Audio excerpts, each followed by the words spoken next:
Om Swastiastu, Assalamualaikum warahmatullahi wabarakatuh, Shalom, Namo Buddhaya, dan salam harmoni. Jadi di sini kami membuat aplikasi berbasis web bernama HiFood, atau dengan singkatannya Hilfood, dengan anggota kelompok kami, yaitu pertama saya, Leonardo Franciscus Sitanggang dengan NIM akhir 007. Selanjutnya Rian Adrian dengan NIM akhir 009, Kakak Putra Atmaja dengan NIM akhir 010, dan Andika Kurniawan Sianipar dengan NIM akhir 011. Jadi Healthful atau HeFood ini adalah inovasi penjualan online yang bertujuan memenuhi kebutuhan makanan sehat dengan memberikan akses mudah bagi konsumen yang peduli terhadap kesehatannya. Pengambilan topik ini dilatar belakangi di mana di era modern yang sibuk ini, kesadaran akan kesehatan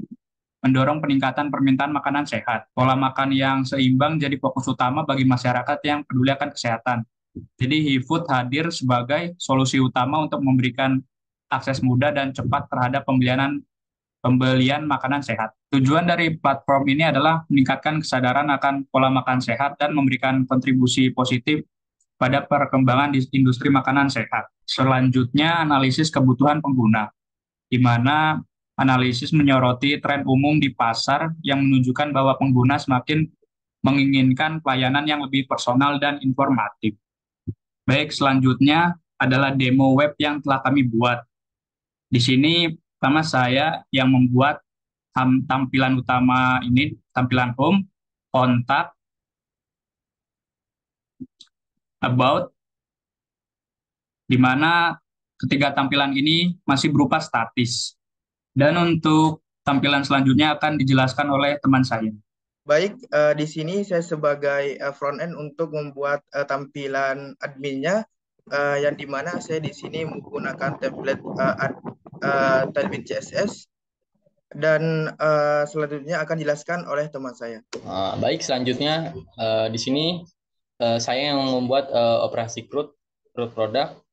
Jadi di sini kita bisa menambahkan produk, terus update produk maupun delete. Jadi di sini misalkan menambahkan produk, misalkan nama produknya itu mie ayam, misalkan ayam, deskripsinya ini makanan sehat gitu. Lalu stoknya, harga produknya. Lalu kita bisa memilih mau ditaruh ke makanan atau minuman, tinggal disesuaikan saja dengan produknya. Sini makanan, lalu bisa upload fotonya. Lalu jika sudah, tinggal klik simpan. Maka di sini ada keterangan sukses berhasil disimpan. Lalu kita bisa lihat produknya. Nah, maka produk berhasil disimpan. Lalu kita bisa mengupdate-nya juga dengan mengklik tombol edit. Misalkan yang kita mau edit deskripsinya, misalkan jadi makanan sehat dan bernutrisi, misalkan. Lalu kita save. Nah, maka akan terangan bahwa produknya sudah diperbarui. Selanjutnya, kita bisa mengedit produknya dengan mengklik tombol edit. Nah, di sini juga, di from ini juga ada validatornya. Jadi misalkan deskripsinya ini nama produknya saya kosongkan. Lalu kalau saya klik simpan, maka dia akan meminta from ini supaya tidak kosong, supaya nilainya tidak nol. Maka ini wajib diisi. Begitupun dengan from yang lain. Misalkan di sini saya update, lalu saya simpan. Nah, maka produknya sudah berhasil diperbarui. Nah, di sini bisa di-delete juga, tinggal klik delete. Lalu ada konfirmasi, jika kita ingin hapus ya hapus, kalau tidak ya tinggal klik batal. Di sini saya akan menghapusnya. Nah, maka produk berhasil dihapus. Selanjutnya di menu sidebar ini ada menu harga. Jadi jadi kita bisa lihat di data produk sebelumnya. Data produk sebelumnya. Nah, di data produk sebelumnya ini ada tabel yang namanya harga default. Harga default ini adalah merupakan harga yang kita set pertama kali pada saat kita menambahkan data. Misalkan di green tea original ini harga defaultnya itu adalah 10.000. Lalu jika kita pergi ke halaman menu harga produk, saya ingin memberikan diskon atau promo harganya ini, misalkan saya menambahkan data dulu, data baru, lalu kita bisa memulai dari start harganya itu. Misalkan harganya ini saya set dari tanggal 29. Lalu hand harganya itu misalkan 31 Desember. Lalu harga produknya ini misalkan saya jadikan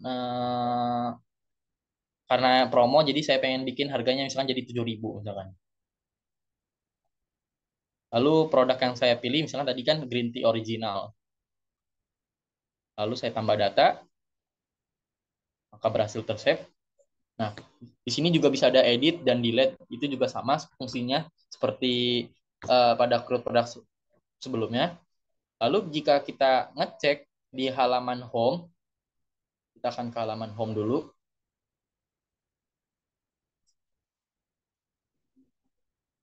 Nah, kita akan scroll, kita akan cari produk green tea original. Nah, green tea originalnya itu tadinya itu 10.000. Nah, sekarang karena saya set jadi harganya 7.000, maka jadi 7.000. Nah, misalkan saya ingin menghapusnya lagi supaya dia, misalkan promonya ini sudah habis, maka saya bisa ke halaman admin lagi untuk menghapus promonya tersebut. Lalu saya ke menu harganya, lalu saya hapus. Nah, jika sudah dihapus, saya akan kembali lagi ke halaman home. Nah, kita cek apakah sudah berubah. Nah, harganya kembali ke harga default, 10.000. Baik, itu saja. Selanjutnya akan dijelaskan oleh teman saya. Baik, selanjutnya saya menjelaskan untuk bagian get API dari data-data yang perlu di get. Nah, data-data yang kami get dari API itu ada berupa data produk ini dan data produk sesuai ID-nya atau si detailnya. Tapi di sini sebelumnya saya akan menjelaskan dulu untuk root-nya, di mana root-nya ini kami akan membuat jika dia belum login atau masih kondisi guest, dia hanya bisa mengakses halaman-halaman tertentu aja. Contohnya di sini dia cuma bisa akses home, kontak, about, dan melihat bagian-bagian ini. Jika ke si detail, dia harus login dulu. Nah, di sini saya loginkan dulu contohnya sebagai sebuah pelanggan. Nah, setelah login, baru dia akan bisa mengakses si detailnya.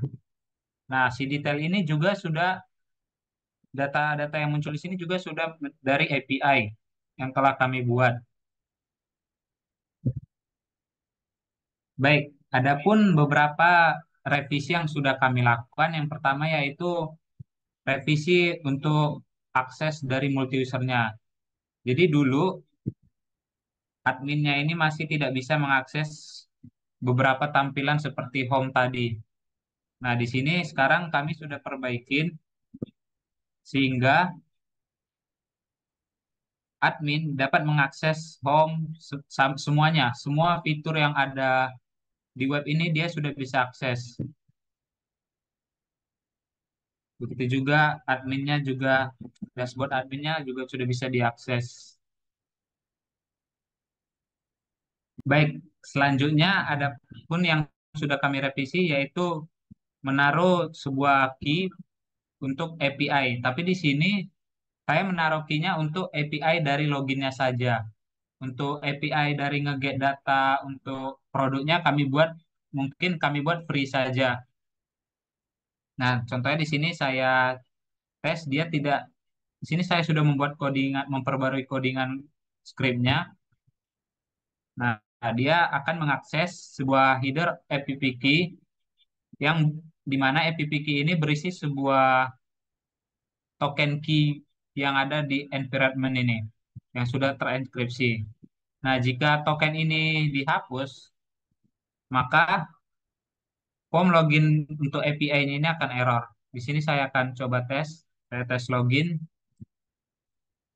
Nah, maka akan ada keterangan APK missing atau token API-nya tidak ditemukan. Nah, jika kita taruh kodenya ini, maka loginnya akan sukses. Di sini akan saya tes login ulang. Nah, sekarang sudah sukses. Baik, sekian presentasi dan demo web dari kami. Jika ada kesalahan kata, kami mohon maaf. Kami tutup dengan Paramasanti. Om Santi Santi Om.